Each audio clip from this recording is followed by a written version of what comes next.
पाकिस्तान का नाम सुनते ही हमारे दिमाग में वर्ल्ड कप के मैच की यादें ताज़ा होने लगती हैं।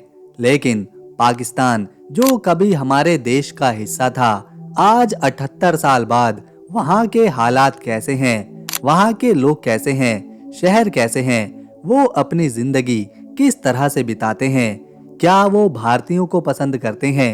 हमने पाकिस्तान के बारे में अखबारों में, समाचारों में बहुत सी बातें सुनी हैं, भारत और पाकिस्तान के मैच देखे हैं, लेकिन आज हम इस देश को भी बाकी के देशों की तरह करीब से जानेंगे।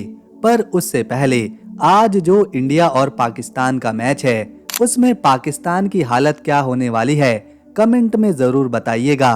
अगस्त 1947 वो समय था जब दुनिया के नक्शे पर एक नया देश बना, और वो भी धर्म के नाम पर। ये था पाकिस्तान।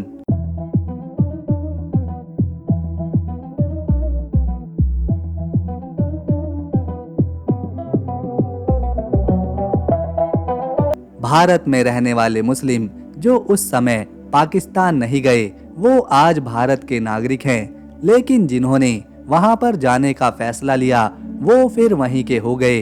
वैसे तो पूरी दुनिया में 57 मुस्लिम देश हैं, लेकिन पाकिस्तान ही एक अकेला मुस्लिम देश है जिसके पास खुद के परमाणु हथियार मौजूद हैं, लेकिन भारत से ज्यादा नहीं। यहाँ के लोग हाथ की कारीगरी में काफी माहिर होते हैं और इनकी सिलाई का कोई जवाब नहीं। हर साल लाखों फुटबॉल पूरी दुनिया में बेची जाती हैं, लेकिन जो फुटबॉल हाथ से सिली होती हैं वो बहुत ही अच्छी होती हैं, और दुनिया की 70% हाथ से सिली फुटबॉल पाकिस्तान ही बनाता है। यहाँ तक कि फीफा वर्ल्ड कप में इस्तेमाल होने वाली फुटबॉल भी यहीं से बनकर जाती है। माउंट एवरेस्ट के बारे में हम सभी जानते हैं, जो सबसे ऊंची पहाड़ की चोटी है, लेकिन दूसरे नंबर पर K2 पहाड़ आता है, जो और कहीं नहीं बल्कि पाकिस्तान में है। इतना ही नहीं, यहाँ ऐसे 5 और पहाड़ हैं जो 8000 मीटर से भी ऊपर हैं। अब आपको इस देश के एक बहुत ही अनोखे परिवार के बारे में बताते हैं। पाकिस्तान का लरखाना शहर का एक मांगी परिवार का एक अनोखा गिनीज वर्ल्ड रिकॉर्ड है।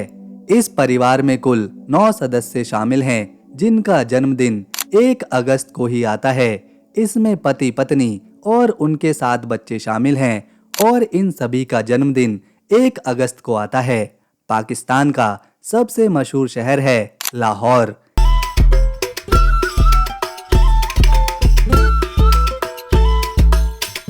ये राजधानी नहीं है, इसके बावजूद इस शहर को खाने, पतली पतली गलियों और पुरानी इमारतों के लिए जाना जाता है। 500 साल पुरानी इमारतें भी यहाँ पर आपको देखने को मिलेंगी। यहाँ की कई गलियाँ तो ऐसी हैं जो आपको दिल्ली के चांदनी चौक जैसा एहसास कराएंगी। शहर में लोग सबसे पहले सुबह सुबह हलवा पूरी, नल्ली नहारी और चिकर छोले खाने होटलों में पहुँच जाते हैं। उसके बाद यहाँ मानो दिन की शुरुआत होती है। पूरे लाहौर में 4 चीजें देखने लायक हैं, जिसमें पहला है लाहौर फोर्ट यानी शाही किला। ये यूनेस्को वर्ल्ड हेरिटेज साइट है, जहाँ शीश महल भी आपको देखने को मिल जाएगा। इसके बाद दूसरे नंबर पर आता है शालीमार बाग, मुगल राजाओं द्वारा बनवाया गया एक सुंदर बगीचा। तीसरे नंबर पर है बादशाही मस्जिद। कभी ये दुनिया की सबसे बड़ी मस्जिद थी, इसका आर्किटेक्चर काफी अच्छा माना जाता है। और चौथे नंबर पर है वाघा बॉर्डर। लाहौर से कुछ ही दूरी पर भारत पाकिस्तान का वाघा बॉर्डर है। रोजाना शाम को होने वाली बीटिंग रिट्रीट सेरेमनी को देखने यहाँ हजारों की भीड़ जमा होती है। इस देश में पैसे के लिए रुपी इस्तेमाल किया जाता है, और आपको जानकर हैरानी होने वाली है कि हमारे देश भारत के केवल 100 रुपए यहाँ के 310 पाकिस्तानी रुपए के बराबर हैं। पाकिस्तान की अर्थव्यवस्था काफी खराब चल रही है, और देश पर इतना ज्यादा कर्जा है कि उसे उतारने के लिए फिर से नया कर्जा लेना पड़ता है। इस वजह से वहाँ महंगाई बहुत ही ज्यादा है, और आम जनता के लिए बिजली, पेट्रोल और राशन खरीदना मुश्किल हो चुका है। दोस्तों, ये देश 8,81,913 स्क्वायर किलोमीटर में फैला हुआ है और एरिया के हिसाब से ये दुनिया का 33वां बड़ा देश बनता है। यहाँ की आबादी 26 करोड़ के आसपास पहुँच चुकी है और आबादी के मामले में ये 5वें नंबर पर आता है। यहाँ 96.3% लोग मुस्लिम हैं, 2.1% में हिंदू रहते हैं और लगभग 1.3% में ईसाई हैं।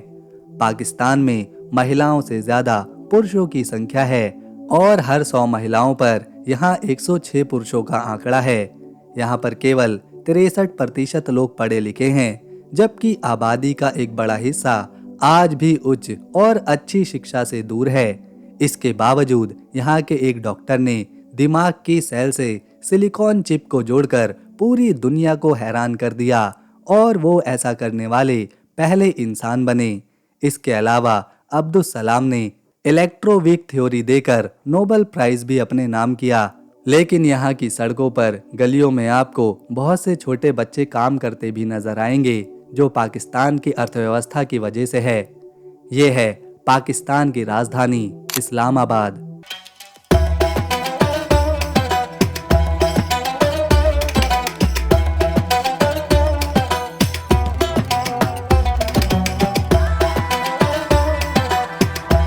इस शहर को 1960 के दशक में एक खास प्लान के तहत बनाया गया था ताकि ये कराची की जगह देश का नया केंद्र बन सके।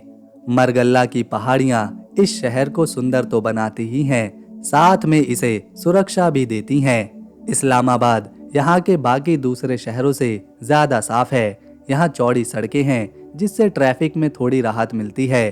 पूरे शहर को F6, F7 और G9 जैसे सेक्टर में बांटा गया है और हर सेक्टर में अपना खुद का छोटा बाजार है।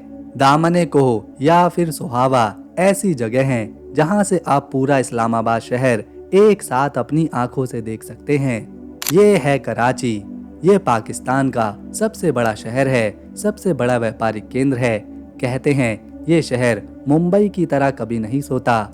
कराची की पहचान उसका अरब सागर है। यहाँ का क्लिफ्टन बीच और समंदर का नज़ारा कराची के लोगों को सुकून देता है। चाहे गर्मी हो या ठंड, शाम के समय यहाँ ऊंट की सवारी और मिट्टी पर चलती हवाएं शहर की थकान को मिटा देती हैं। यहाँ का 2 दरिया इलाका अपने समंदर के किनारे बने रेस्टोरेंट्स के लिए पूरी दुनिया में मशहूर है। कराची का बंस रोड का खाना बहुत ही स्वादिष्ट माना जाता है। कहा जाता है यहाँ की नल्ली नहारी, बिरयानी और धागा कबाब का स्वाद ऐसा है जो कहीं और नहीं मिलता। कराची की बिरयानी पूरे पाकिस्तान में सबसे स्वादिष्ट मानी जाती है। इस शहर में आज भी अंग्रेजों के जमाने की इमारतें खड़ी हैं। इम्प्रेस मार्केट और फ्रेरे हॉल इसका एक बड़ा उदाहरण है। कराची को मिनी पाकिस्तान भी कहा जाता है क्योंकि ये शहर देश की अर्थव्यवस्था में एक बड़ा योगदान देता है। पाकिस्तान की सिंधु नदी में एक बहुत ही दुर्लभ डॉल्फिन मिलती है जो लगभग अंधी होती है। ये डॉल्फिन सिर्फ सुनकर अपना रास्ता ढूंढती है और शिकार करती है। ये दुनिया की सबसे पुरानी डॉल्फिन प्रजातियों में से एक है। जाते जाते फिर से एक बार वही सवाल, क्या पाकिस्तान आज इंडिया से जीत पाएगा या फिर पहले की तरह उसे मुंह की खानी पड़ेगी? अगर आपको हमारी ये वीडियो, मेहनत और इन्फॉर्मेशन पसंद आई तो इसे एक लाइक दें, शेयर करें और चैनल को सब्सक्राइब कर बेल आइकन ज़रूर दबाएं ताकि आने वाली नई वीडियो मिस न हो। हम मिलेंगे नेक्स्ट वीडियो में। तब तक के लिए नमस्कार, अपना ख्याल रखें।